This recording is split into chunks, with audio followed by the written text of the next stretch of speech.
واپسی ایپیسوڈ 5۔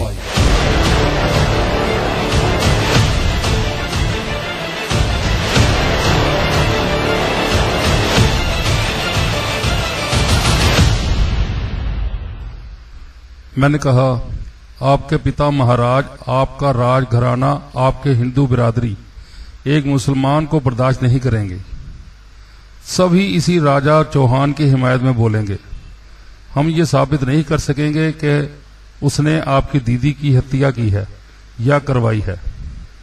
وہ سوچ میں پڑ گئی۔ میں نے کہا حالات کو سمجھیں، ہمیں بڑی حکمت عملی سے کام لینا ہوگا۔ پہلے مجھے ان راجاؤں کے برابر مقام حاصل کر لینے دیں۔ تم مجھے آپ نہ کہو، تم کہو، جو چاہو گی وہی کہوں گا، فی الحال آپ کہنے دو۔ اس نے سر گھما کر مہاویر چوہان کو دیکھا، پھر مجھ سے کہا اگر تم چاہتے ہو کہ ابھی اپنے پیار کا اعلان نہ کروں تو میری دیدی کے اس ہتھیارے کے سامنے مجھے پیار کرو۔ میں نے ہچکچاتے ہوئے کہا یہ کیا کہہ رہی ہو؟ کوئی سوال نہ کرو، بحث کرو گے تو میری انسلٹ ہوگی، یہ سمجھے گا میں پیار کے قابل نہیں ہوں۔ تو تم پیار کے آسمان سے اتر کر آنے والی افسرہ ہو، پہلی ہی ملاقات میں دل و دماغ پر چھا گئی ہو۔ میں آخری سانسوں تک تمہیں پیار کرتا رہوں گا، مگر شادی سے پہلے ہمیں فاصلہ رکھنا چاہیے۔ میں کوئی پاپ کرنے کو نہیں کہہ رہی ہوں، اسے دکھاؤ کہ میں تمہاری ملکیت ہوں۔ میں نے چوہان کو فاتحانہ انداز میں دیکھتے ہوئے کہا تم راجہ ہو، مگر بھیک مانگو گے تب بھی یہ راجکماری تمہیں نہیں ملے گی۔ حسن کا ایسا خزانہ نصیب والوں کو ہی ملتا ہے۔ چوہان ایک درخت سے ٹیک لگائے اپنے زخمی بازو کو تھامے تکلیف سے کرا رہا تھا، ہمیں بے بسی سے دیکھ رہا تھا۔ ہم اس سے دور آ کر رک گئے۔ میں نے کہا کام کی باتیں کرو، مجھے ان راجاؤں سے برتر اور دھنوان ہونا ہے۔ تم نے خزانے کا پتہ بتایا ہے، میں شکارگاہ کے اس درمیانی کمرے تک پہنچ جاؤں گا۔ یہ بتاؤ تہ خانے میں جانے کا چور راستہ کہاں سے ہے؟ وہ بولنے سے پہلے اور آگے آ کر گلے لگ گئی۔ بہت دور مہاویر کو دیکھ کر مسکراتے ہوئے بولی وہ ہمیں دیکھ رہا ہے اور جل بھون کر کباب ہو رہا ہے، وہ اور جلے گا، مرے گا، مجھے اسے کچل کر آگے نکل جانا ہے۔ چور راستہ بتاؤ۔ وہ بولی کمرہ ایک پوجا گھر ہے، اسے ایک مندر کی طرح آراستہ کیا گیا ہے۔ دیواروں پر، چھت پر، نہ ہی فرش پر کہیں کوئی چور دروازہ ہے۔ تلاش کرنے والے تھک ہار جائیں گے، یہ مان جائیں گے کہ نیچے کوئی تہ خانہ نہیں ہے۔ میں نے کہا جبکہ ہے، مگر تلاش کرنے والوں کو دکھائی نہیں دیتا، کیا وہاں کوئی جادوئی عمل کیا گیا ہے؟ وہ انکار میں سر ہلا کر بولی کوئی جادو منتر نہیں کیا گیا ہے۔ ایک خوبصورت سے چبوترے پر کرشن کنہیا کی مورتی ہے، ان کے ہونٹوں سے بانسری لگی ہوئی ہے، ان کے قدموں تلے وہ چور دروازہ ہے۔ سمجھ گیا، اس مورتی کو ہٹاتے ہی وہ راستہ نظر آئے گا۔ نہیں، مورتی اپنی جگہ سے نہیں ہٹے گی، اسے ہٹانے کے لیے زور لگاؤ گے تو وہ ٹوٹ جائے گی اور دروازہ پھر کبھی نہیں ملے گا۔ بڑا پیچیدہ راستہ ہے، طریقہ کار معلوم ہو جائے تو پیچیدگی اور الجھن ختم ہو جاتی ہے۔ تم وہاں پہنچ کر بھگوان کی مورتی کو دونوں ہاتھوں سے تھام کر دائیں طرف گھماؤ گے تو وہ ایک دائرے کی صورت میں گھوم جائے گی، پھر بائیں طرف گھما کر اسے پہلی پوزیشن میں لے آؤ گے۔ وہ ذرا چپ رہ کر بولی بظاہر کچھ نہیں ہوگا، مگر دوسری بار اسی طرح پہلے دائیں طرف پھر بائیں طرف گھماؤ گے تو چمتکار ہوگا۔ بھگوان کرشن کی مورتی میں جیسے جان پڑ جائے گی، ویسے تو وہ بے جان رہیں گے مگر ان کی بانسری بجنے لگے گی۔ میں نے پوچھا کیا مرلی کی دھن کے ساتھ چور دروازہ کھلے گا؟ نہیں، تم اس کی دھن کو غور سے سنو گے۔ جے جگدیش ہرے کی دھن 4 بار سنائی دے تو تم بھگوان کی مورتی کو پھر دونوں ہاتھوں سے تھام کر دائیں طرف گھماؤ گے۔ میں نے کہا وہ پوری طرح گھوم جائے گی تو پھر اسے بائیں طرف گھماؤں، اسے پہلی پوزیشن میں لے آؤں گا۔ وہ اسبات میں سر ہلا کر بولی تم وہ مورتی ایک طرف کھسکتی چلی جائے گی اور اس کی جگہ فرش میں خلا پیدا ہو جائے گا۔ پہلے جہاں مورتی تھی وہاں سے ایک زینہ تہ خانے میں جاتا ہوا دکھائی دے گا۔ کیا تم نے یہ راز اپنے پتا مہاراج سے معلوم کیا ہے؟ ہاں، ان کا کوئی بیٹا یعنی ہمارا کوئی بھائی نہیں ہے، ان کے بعد سارا خزانہ ہم دونوں بہنوں کو ملے گا، اس لیے پتا مہاراج نے یہ راز ہم دونوں کو بتایا ہے۔ پھر وہ بڑے صدمے سے بولی، یہ کمینہ جیجا کہہ رہا ہے کہ دیدی اب اس دنیا میں نہیں ہے۔ اگر یہ سچ ہے تو صرف میں ہی اس خزانے کی حقدار ہوں، ہمیں فوراً واپس جانا چاہیے، میں دیدی کا آخری دیدار کروں گی۔ میں نے مہاویر کی طرف آتے ہوئے کہا، تم اتنی دور پیدل نہیں آئے ہو، تمہارا گھوڑا کہاں ہے؟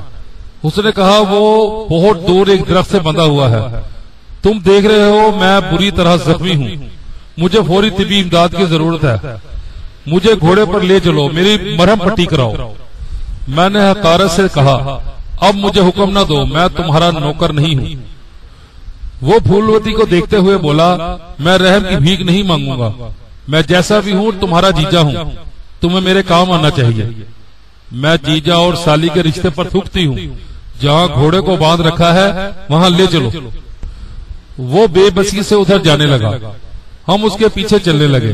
ایسے ہی وقت کئی گھوڑوں کی ٹاپیں سنائی دی، راجکماری کے سپاہی بہت دور تھے، قریب آتے جا رہے تھے، وہ تعداد میں 20 تھے، ان میں مہاویر کے 7 مسلح سیکورٹی گارڈز بھی تھے۔ انہوں نے قریب آ کر مہاویر کو حیرانی سے دیکھا، اس کے زخمی ہونے کی وجہ پوچھی۔ پھولوتی نے سخت لہجے میں حکم دیا، ہم سے کوئی سوال نہ کیا جائے، یہ بتاؤ کیا ہماری دیدی کی ہتیا کی گئی ہے؟ ایک نے کہا، جی ہاں، پورے محل پورے رجواڑے میں سوگ منایا جا رہا ہے، آپ کے پتا مہاراج آپ کا انتظار کر رہے ہیں۔ بہن کی موت کا یقین ہوتے ہی پھولوتی کی آنکھیں بھیگ گئیں۔ راجہ چوہان کے سیکورٹی گارڈز نے اسے آرام سے اٹھا کر ایک گھوڑے کی پیٹھ پر بٹھا دیا، اس کے دونوں ہاتھ لگام پکڑنے کے قابل نہیں رہے تھے۔ 2 گارڈز لگام پکڑ کر اس کے ساتھ ساتھ چلنے لگے۔ چوہان نے اپنے وفاداروں سے کہا، دونوں ہمارے ساتھ چلتے رہو، باقی تم 5 آگے جاؤ، غازی پر نظر رکھو، اس نے ہمیں مار ڈالنے میں کوئی کسر نہیں چھوڑی تھی، اسے فرار ہونے نہ دو، ہم اپنے سسر راجہ کے پاس پہنچ کر اس کمبخت کو حراست میں لیں گے۔ اس کے 5 وفادار وہاں سے جاتے ہوئے گھوڑوں کی رفتار بڑھانے لگے۔ میں اس کی باتیں سن رہا تھا، اس کے ارادے معلوم ہو رہے تھے۔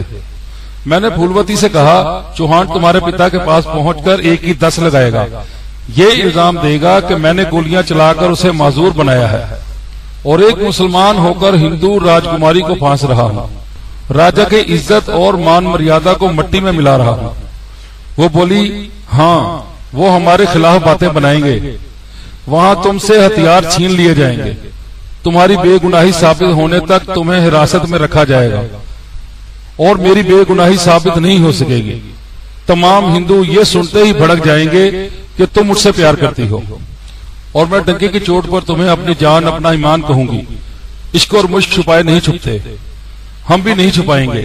مخالفت کرنے والوں سے ہماری لڑائی آج سے بلکہ ابھی سے شروع ہو رہی ہے۔ پھر تو مجھے اپنی سلامتی کے لیے یہاں سے جانا ہوگا، ضرور جاؤ، تمہیں خزانے کا راستہ بتا چکی ہوں، جتنی جلدی ہو سکے اسے حاصل کرو اور راجاؤں کے مقابلے میں طاقتور بن جاؤ۔ ہم الگ الگ گھوڑوں پر ساتھ ساتھ چل رہے تھے، ہمارے آس پاس مسلح سپاہی تھے۔ اس نے ان کی پرواہ کیے بغیر میری طرف ہاتھ بڑھایا، میں نے ہاتھ تھام لیا۔ اس نے کہا، میں اس اعتماد سے رخصت کر رہی ہوں کہ تم جلد ہی مجھے یہاں سے لے جانے کے لیے آؤ گے، میں جلد سے جلد آنے کی کوشش کروں گا، یہ سمجھو کہ اپنی جان چھوڑے جا رہا ہوں۔ جب تک کامیابی حاصل نہیں ہوگی تمہاری خبر لیتا رہوں گا، تمہارے قریب ہی رہا کروں گا۔ میں نے ہاتھ چھوڑ دیا، گھوڑے کی لگام کو ایک طرف موڑ دیا، وہاں سے دور جاتے ہوئے بار بار پلٹ کر اسے دیکھتا رہا۔ جب وہ نظروں سے اوجھل ہو گئی تو میں نے مہاویر کے ایک باڈی گارڈ کی طرف دھیان دیا، اس کی آواز اور لب و لہجے پر توجہ دی۔ وہ اپنے ساتھیوں کے ساتھ پھولوتی اور اس کے مسلح سپاہیوں کے قریب پہنچ گیا تھا، کہہ رہا تھا، یہاں غازی دکھائی نہیں دے رہا ہے۔ پھولوتی نے ناگواری سے پوچھا، غازی سے تمہیں کیا لینا ہے؟ گارڈ نے کہا، وہ ہمارے راجہ صاحب کا مجرم ہے، ہم اسے گرفتار کر کے آپ کے پتا مہاراج کے پاس لے جائیں گے۔ وہ بولی، کوئی اسے گرفتار نہیں کرے گا، وہ مجرم نہیں ہے، تم سب ہمارے ساتھ محل میں چلو۔ وہ بولا، ہم شمع چاہتے ہیں، آپ کا حکم نہیں مانیں گے، اپنے راجہ صاحب کی آگیا کا پالن کریں گے۔ ان میں سے ایک گارڈز نے مسلح سپاہیوں سے پوچھا، ہمیں بتاؤ وہ کدھر گیا ہے؟ پھولوتی نے غصے سے کہا، خبردار، کوئی نہ بتائے کہ وہ کدھر گیا ہے، آگے بڑھو، ہمیں فوراً محل میں پہنچنا ہے۔ مسلح سپاہی راجکماری کے حکم سے آگے بڑھ گئے۔ چوہان کے 5 گارڈز رک گئے، گھوڑوں کی لگامیں موڑ کر ادھر ادھر دیکھنے لگے۔ پھر ایک نے سب کو حکم دیتے ہوئے کہا، تم ادھر جاؤ، تم ادھر جاؤ اور تم پچھم کی طرف جاؤ، وہ زیادہ دور نہیں گیا ہوگا، ہم اسے پکڑ لیں گے۔ ایک نے پوچھا کیسے پکڑ لیں گے؟ ہم الگ الگ ہو کر جا رہے ہیں اور وہ ہاتھی ایک دو کے بس کی بات نہیں، ہم پانچوں ایک ساتھ رہ کر اس کا مقابلہ کرنا ہوگا۔ اس کے نزدیک نہ جاؤ، مقابلہ نہ کرو، دور سے ہی گولی مار کر زخمی کرو، پھر وہ لڑنے اور فرار ہونے کے قابل نہیں رہے گا۔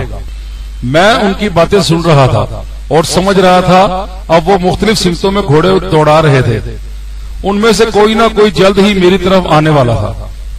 مجھ پر ایسا وقت آیا تھا کہ کہیں جائے پناہ نہیں تھی، میں کسی بھی راجا کی زمین پر نہیں رہ سکتا تھا۔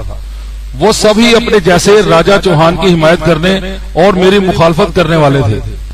دہلی، بمبئی اور کلکتہ جیسے بڑے شہروں میں چھپ کر رہ سکتا تھا، جبکہ بزدلوں کی طرح چھپنا نہیں تھا۔ وہ راجا تھے تو مجھے مقابلے میں مہاراجا بننا تھا۔ وہ خفیہ خزانہ، وہاں تک پہنچنے کا راستہ میرے ذہن میں محفوظ تھا۔ میں جلد از جلد وہاں تک پہنچنے کی فکر میں تھا، لیکن اس سے پہلے تعاقب کرنے والے کتوں سے پیچھا چھڑانا لازمی تھا۔ میں نے آگے بڑھتے بڑھتے گھوڑے کی لگام کھینچ لی، ایک چھوٹے سے پہاڑی ٹیلے کے پیچھے رک گیا۔ وہ گارڈز بہت دور سے گھوڑے دوڑاتے ہوئے چلے آ رہے تھے، ٹھہر ٹھہر کر دائیں بائیں گھنے درختوں کی طرف چل رہے تھے، مجھے تلاش کر رہے تھے، پھر مایوس ہو کر اس ٹیلے کی طرف آ رہے تھے جس کے پیچھے میں چھپا ہوا تھا۔ ایسے وقت میں نے بہت دھیمی دھیمی کلام پاک کی آیات سنی۔ حیرانی ہوئی کہ کوئی عابد اس جنگل بیابان میں تلاوت کیوں کر رہا ہے؟ شاید کوئی مسافر ہوگا، وہاں سے گزرتے ہوئے نماز کا وقت ہوتے ہی عبادت میں مصروف ہو گیا ہوگا۔ میرے پیچھے ایک غار تھا، وہ مقدس آیات وہیں سے سنائی دے رہی تھی۔ میں ادھر دھیان نہ دے سکا، دشمن سر پر چلے آ رہے تھے۔ میں گھوڑے سے اتر گیا تھا، میرے ایک ہاتھ میں ریوالور تھا، دوسرے ہاتھ میں لگام تھی۔ میرا گھوڑا مجھ سے مانوس نہیں تھا، میں اس پر بھروسہ نہیں کر سکتا تھا، لگام ہاتھ سے چھوٹتے ہی وہ بھاگ جاتا۔ سیدھائے ہوئے گھوڑوں کی بات ہی کچھ اور ہوتی ہے۔ اگر مالک چھپتا ہے اور چپ رہتا ہے تو وہ بھی ایک طرف دبک کر رہتے ہیں، منہ سے آواز نہیں نکالتے۔ پتہ نہیں اس گھوڑے کو کیسی کھجلی ہو رہی تھی کہ وہ اچانک ہی ہنہنانے لگا۔ دشمن قریب آ رہے تھے، انہوں نے ایک دم سے ٹھٹک کر لگامیں کھینچ لی، ہوشیار ہو گئے کہ آگے خطرہ ہے، وہاں سے پلٹ کر گھنے درختوں کی طرف جانے لگے۔ میں نے ایک کا نشانہ لے کر ٹریگر دبایا، ٹھائیں کی آواز کے ساتھ ہی وہ گھوڑے کی پیٹھ سے اچھل کر گرا۔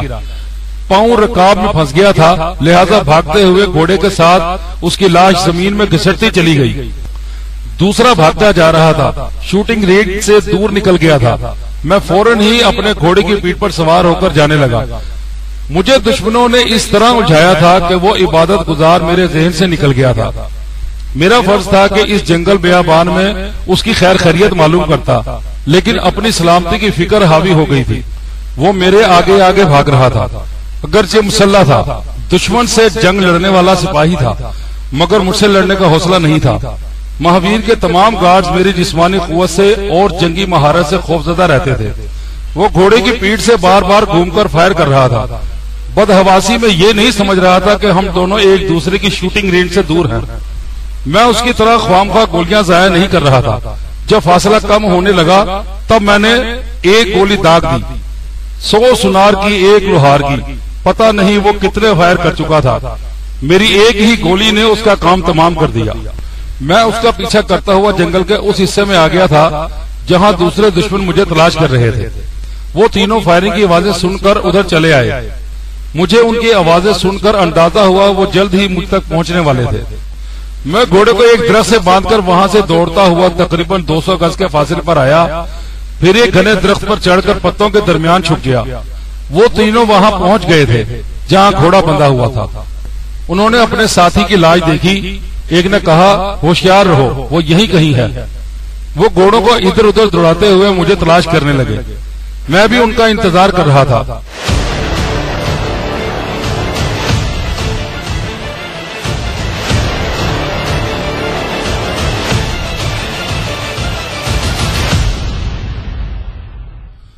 تھوڑی دیر بعد وہ ادھر سے بھٹکتے ہوئے میری طرف آنے لگے۔ میں نے پتوں کے درمیان چھپ کر بلندی سے دیکھا، وہ تینوں وہاں آ کر رک گئے تھے، لگامیں موڑ کر ادھر ادھر نظریں دوڑا رہے تھے۔ میں نے نشانہ لیا، ایک ذرا وقفہ کیے بغیر تڑا تڑ گولیاں چلائی۔ پہلے ایک چیخ مار کر گھوڑے کی پیٹھ سے گرا، پھر دوسرے کو گولی لگی، اتنی دیر میں تیسرا وہاں سے بھاگنے لگا۔ میں نے کئی فائر کیے مگر ابھی اس کی موت نہیں آئی تھی۔ گھنے درخت ڈھال بن رہے تھے، میں سن رہا تھا۔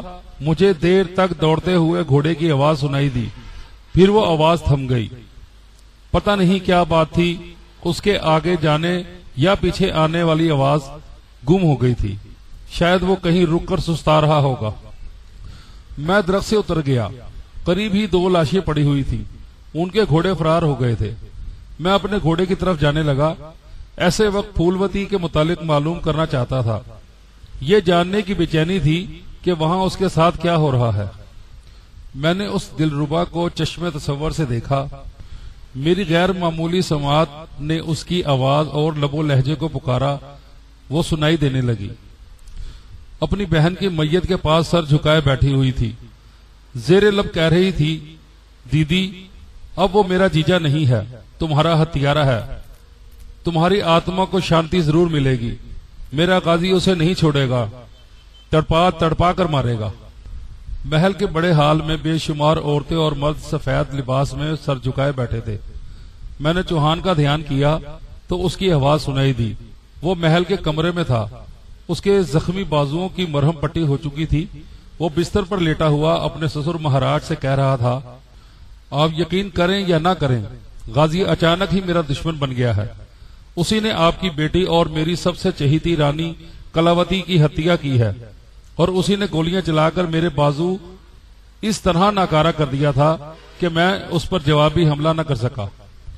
راجا نے کہا، ہم ابھی غازی کی گرفتاری کا حکم دیتے ہیں، لیکن اس نے ہماری بیٹی کلاوتی پر کب گولی چلائی تھی؟ جب گھوڑا بدک گیا تھا، پھولوتی کے قابو میں نہیں آ رہا تھا اور اس کے ریوالور سے اندھا دھند گولیاں چل رہی تھی۔ غازی نے اس موقع سے فائدہ اٹھا کر میری کلاوتی کو گولی مار دی تھی۔ اس نے کیوں اس کی ہتیا کی ہے؟ اس نے راجکماری پھولوتی کے عشق میں گرفتار ہو کر ایسا کیا ہے۔ وہ ایک دم سے بھڑک کر بولا، یہ کیا بکواس کر رہے ہو؟ کہاں ہماری راجکماری اور کہاں وہ 2 کوڑی کا نوکر؟ مہاویر نے کہا، اور اس نوکر کو راجکماری نے شہ دی ہے۔ آپ کو یہ سن کر دکھ ہوگا، یقین نہیں کریں گے کہ راجکماری اس مسلمان کی دیوانی ہو گئی ہے۔ راجا نے مٹھیاں بھیج کر غصے سے کہا، تم بکواس کر رہے ہو، ہماری عزت اور غیرت پر کیچڑ اچھال رہے ہو۔ وہ بولا، اگر میری بات غلط ہوگی تو آپ کے قدموں میں اپنی گردن کٹوا لوں گا۔ میں نے جنگل میں اپنی آنکھوں سے… وہ بولتے بولتے چپ ہو گیا۔ راجا نے پوچھا، اپنی آنکھوں سے کیا؟ تم کیا کہنا چاہتے ہو؟ وہ بولا، ان دونوں کو ایسی شرمناک حالت میں دیکھا ہے کہ منہ سے کہنا بول نہیں سکتا۔ وہ گرجتی ہوئی آواز میں بولا، مہاویر، تم ہمارے داماد نہ ہوتے تو ابھی تمہیں گولی مار دیتے۔ تم زخم کھا کر آئے ہو، جھوٹ نہیں بولو گے، مگر ہم سے برداشت نہیں ہو رہا ہے۔ تم کس حد تک سچ بول رہے ہو یہ ابھی معلوم ہو جائے گا۔ وہ اپنے سیکریٹری کو آواز دیتا ہوا کمرے سے باہر آیا۔ سیکریٹری کے ساتھ اور بھی ملازم دوڑتے ہوئے آئے۔ اس نے حکم دیا، سیناپتی سے کہو راجا مہاویر کے گارڈز کے ساتھ اپنے سپاہیوں کی فوج کو لے کر جائیں اور غازی کو زنجیروں میں جکڑ کر گھسیٹتا ہوا لائیں۔ سیکریٹری یس مہاراج کہہ کر وہاں سے چلا گیا۔ راجا نے ایک ملازم سے کہا، راجکماری سے کہو ہم ابھی اسے ملنا چاہتے ہیں۔ وہ فوراً یہاں آئے۔ وہ غصے سے پاؤں پٹکتا ہوا مہاویر کے کمرے میں آیا۔ غصے اور بے چینی کی وجہ سے بیٹھ نہیں سکتا تھا، ٹہلنے لگا۔ تھوڑی دیر بعد پھولوتی نے آ کر باپ کے سامنے ہاتھ جوڑ کر سر جھکا لیا۔ باپ نے گرجتے ہوئے پوچھا، یہ کیا سن رہے ہیں ہم؟ پھولوتی نے نفرت سے ایک نظر مہاویر پر ڈالی، پھر کہا، اب یہ میرا جیجا نہیں ہے، میری دیدی کا ہتھیارہ ہے، میرا دشمن ہے۔ میں جانتی ہوں اس نے میرے خلاف زہر اگلا ہوگا۔ مہاویر نے کہا، اپنے پتا مہاراج کے چرنوں کو چھو کر بولو، جنگل میں غازی کے ساتھ کیا کر رہی تھی؟ میں نے اس کمبخت کو گولی مارنی چاہی تو تم ڈھال بن گئی تھی، اور کہا تھا اپنے پتا مہاراج کے سامنے اور ساری دنیا کے سامنے غازی سے پیار کروں گی۔ وہ ذرا جھجک گئی، چور نظروں سے باپ کو دیکھا، پھر کہا، غازی کی نہیں، میری دیدی کی بات کرو۔ تم نے پہلے اپنی رانی ششی کلا کی ہتیا کرائی، آج موقع سے فائدہ اٹھا کر میری دیدی کو بھی موت کی نیند سلا دیا۔